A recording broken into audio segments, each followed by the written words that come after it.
So, we've had this kind of in our mind that we wanted to, get back and get after these guys, and our guys really played their hearts out tonight. The last two games, you scored over 100 points combined, and it looked like in the first half they were trying to keep it on the ground. They ran twice as many plays as you guys. They were trying to keep your offense off the field. That's what they did to us last year. I think we only ran 29 or maybe it was 30 plays last year, and they possessed the ball probably 36 or 37 minutes. So, we stacked the box. We were playing 8 and 9 in the box on defense, and they ran the ball okay, but it was nothing like last year. They had a hard time sustaining drives. They got a few first downs, and we have more of a big play strike offense. So last year, we didn't even make the big plays. This year, our guys stepped up. We executed big plays, and kind of hard to argue if we ran a 3-play drive and it went 90 yards for a touchdown. So was that goal line stand the biggest play of the game, you think? It changed momentum, sure. If they score right there, it's 7-7 most likely, and I think they took for granted they were going to score right there. That's what I said to the group right there. We had 270-pound nose guards, and they just stuffed their line. Second one, third one, fourth and one, changed momentum. We get a pass, we get a 90-yard touchdown 2 plays later, and momentum had changed big time. Looked like momentum switched in the third quarter. They shut out the offense, but the defense took over and scored. And then it went down from there. Yeah, well, they're a good team, and, you're not going to come out and dominate a good team like that for 4 quarters. So we knew they'd bow their backs at halftime, and they did a great job of doing that, and, they had some adjustments. When you're winning 21-0, you don't want to make adjustments for the sake of making them. So we said we're doing what we're doing. They made a few adjustments, took us a minute to try to figure that out. But our defense, like I said, they kept them from getting big plays. They kept them from driving. They got 1 touchdown in there, and then we scored the next touchdown on defense, and it was a great game. Did you expect to see them go to pass game in the second half? The way they did? Well, the plan was to try to make them pass the ball. Okay.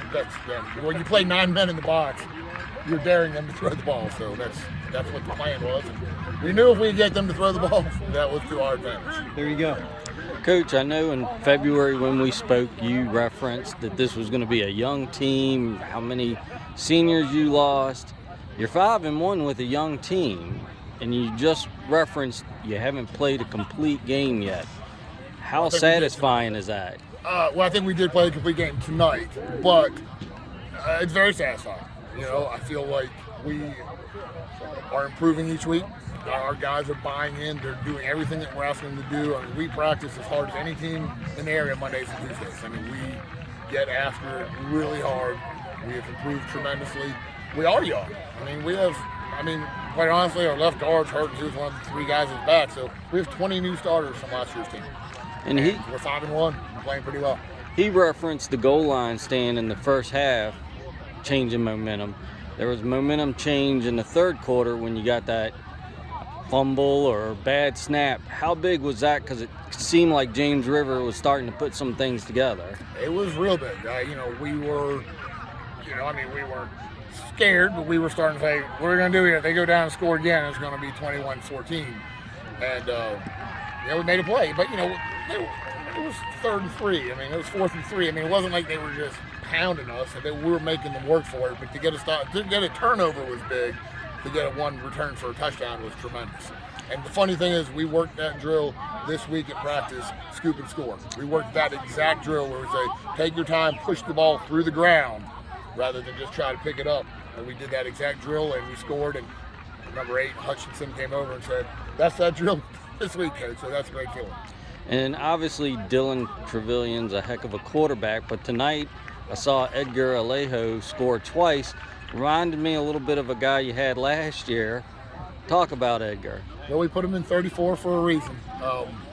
He's a great player. Reminds me a lot of Mitchell from his sophomore year. Edgar's got a lot of jump in his legs. He's a young guy, sophomore. He's got a very bright future ahead of him. We'll bring him along slow. We rotate him in a little bit with a few other guys. He's not ready to take over and be the guy getting 25 carries a game. We joke with him a lot and tell him, he's got a little ways to go. He's not there yet, but he works his tail off, and he's not a guy that gets better every day. We love that kid, and he's got a very bright future. Well, congrats on the win, Coach.